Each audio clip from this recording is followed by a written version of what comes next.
నమస్తే, welcome to Kiran TV news. ఇప్పుడు టీటీడీకి సంబంధించి పరకామణి చోరీ చిన్నది కాదు అనేది డిప్యూటీ సీఎం పవన్ కళ్యాణ్ ఎప్పుడో చెప్పారు.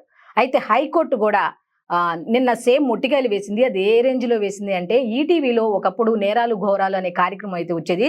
దాంతో నూతన్ ప్రసాద్ గారు ఆ కార్యక్రమంలో ఠప్పి ఠప్పి ఠప్పి అనే డైలాగ్ ఒకటి రెగ్యులర్గా వాడుతూ ఉంటారనమాట.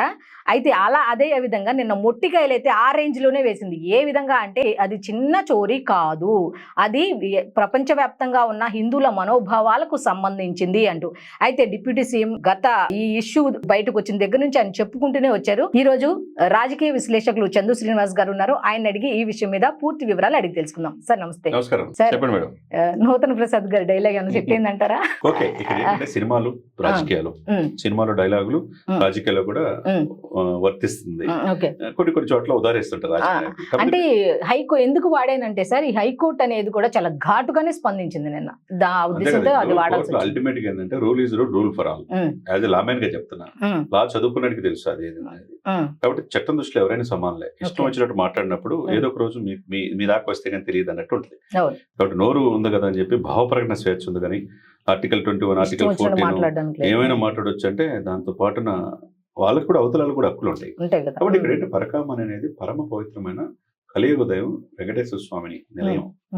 అక్కడ చోరీ జరిగినప్పుడు వాడు తప్పు జరిగిపోయిందని తన ఆస్తిని 10 కోట్ల రూపాయలు విలువ చేసి ఆస్తి కూడా ఇచ్చేసి తప్పు అయిపోయింది క్షమించిన వీడియో కూడా రిలీజ్ చేస్తాను. నన్ను వదిలే, నాకు నిద్ర కూడా పడతలేదు, నా కుటుంబం మనశ్శాంతి లేదు అంటారు. మరి ఒకవైపు ఏమో జగన్మోహన్ రెడ్డి గారు 4 కాగితాలుగా అంటాడంట. అంటే పరకామణిని దేవుళ్ళ విషయంలో, ఆధ్యాత్మిక విషయంలో చాలా తక్కువ చేసినట్టు మాట్లాడకూడదు మేడం. మీరైనా నేనైనా, మాజీ ముఖ్యమంత్రి జగన్మోహన్ రెడ్డి గారైనా. ఇప్పుడు హైకోర్టు మీరు అన్నట్టు సీరియస్ గా తీసుకుంది, చిన్న విషయం కాదు. ప్రపంచవ్యాప్తంగా హిందువులు మనోభావాలు 100 కోట్ల మంది హిందువులకి, మనం ఈ దేశం ఇది 80% పాపులేషన్ హిందువులు ఉన్నారు ఇక్కడ 45 కోట్లు. మరి వాళ్ళ మనోభావాలు కాదా? అవును. అందుకని పవన్ కళ్యాణ్ గారు హిందూ సనాతన ధర్మ పరిరక్షణ బోర్డు కావాలని అని చెప్పేసి అనేది అడిగేది.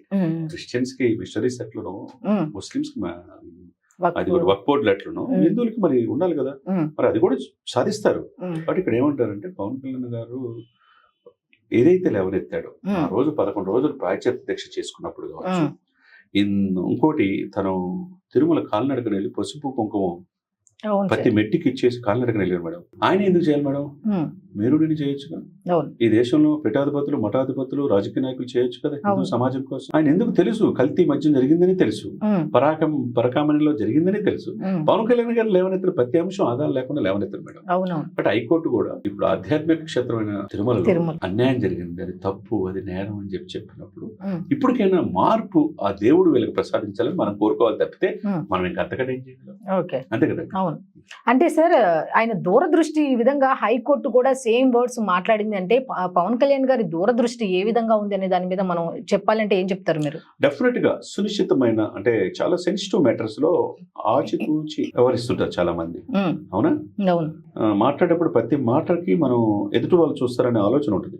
పవన్ కళ్యాణ్ గారు స్టడీ చేస్తారు, రీసెర్చ్ టీమ్ ఉంటుంది ఆయనకి, సబ్జెక్ట్ కరెక్ట్ కదా చూస్తారు. అసలు తిరుమల లడ్డు అపవిత్రమైంది, ఆ బోలే బాబు కంపెనీ అసలు వాళ్ళకు ఒక లీటర్ అయిన నెయ్యి లేకపోతే పాలు కానీ ఇచ్చారు? లేని కంపెనీ, ఛత్తీస్గఢ్ కంపెనీ 240 కోట్లు ఎందుకు ఇచ్చారు?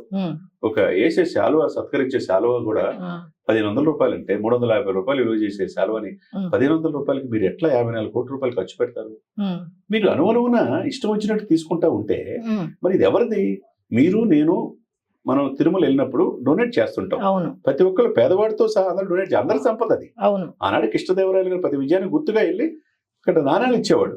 అందుకని కృష్ణదేవరాయలు గారి ఫోటో లోపల ఉంటది. అవును కదా. కాబట్టి పరమ పవిత్రమైన ఆ పుణ్యక్షేత్రాన్ని ఆ రోజు తమిళనాడు వేరే రాష్ట్రం పోకుండా కాపాడింది ఆ రోజు ఎన్టీ రామారావు గారు. ఆ తర్వాత చంద్రబాబు నాయుడు గారు కావచ్చు, మొత్తం కావచ్చు పాలకులు అందరూ కూడా, రాజశేఖర రెడ్డి గారు ఉన్నప్పుడు కూడా మొత్తం వంతు తను చేయగలిగాడు. కానీ జగన్మోహన్ రెడ్డి గారు వచ్చిన తర్వాత చివరికి ఆ తిరుమల సెట్ ని తన తాడేపల్లి ప్యాలెస్ నేర్పించుకోకపోవడం, తన భార్య భర్తలు కలిపి పట్టు వస్త్రాలు సమర్పించుకోవడం, క్రిస్టియానిటీ తీసుకుంటే తప్పలేదు. నేను కూడా విశ్వసిస్తూ చర్చికి వెళ్తాం. కానీ అదే సమయంలో మీరు అవతల వాళ్ళ మనోభావాలను కూడా చూసుకోవాల్సిన అవసరం ఉన్నది. చెవిరెడ్డికి ఎందుకు 64 కోట్లు జప్తు చేశారు? లిక్కర్ స్కామ్ లో ఉండాలనే కదా. అంతే కదా. ఇప్పుడు ధర్మారెడ్డి మీద ఎందుకు ఆరోపణలు వస్తాయి? ఎందుకు సిట్టు దర్యాప్తు చేసి వైవి సుబ్బారెడ్డి పిఏ అవినీతి అయిందని చెప్పి ఎందుకు చెప్తున్నారు? ఇవన్నీ కూడా ఎవిడెన్స్ కావాలి. అది సిట్ కావచ్చు, సిబిఐ కావచ్చు, ప్రత్యేకంగా విచారణ చేస్తుంది. కాలము ఎవరు తప్పించలేనిది, ఎవరైనా తప్పు చేస్తే చట్టం దృష్టిలో ఎవరైనా సమానలే. కాబట్టి చూసి చట్టాలు ఉంటాయి, పోలీసు వ్యవస్థ ఉంటుంది, విచారణ చేసే సంస్థలు ఉంటాయి అనేది గుర్తెరిగి ఉంటే మంచిదనేది మనం. Okay, thank you sir.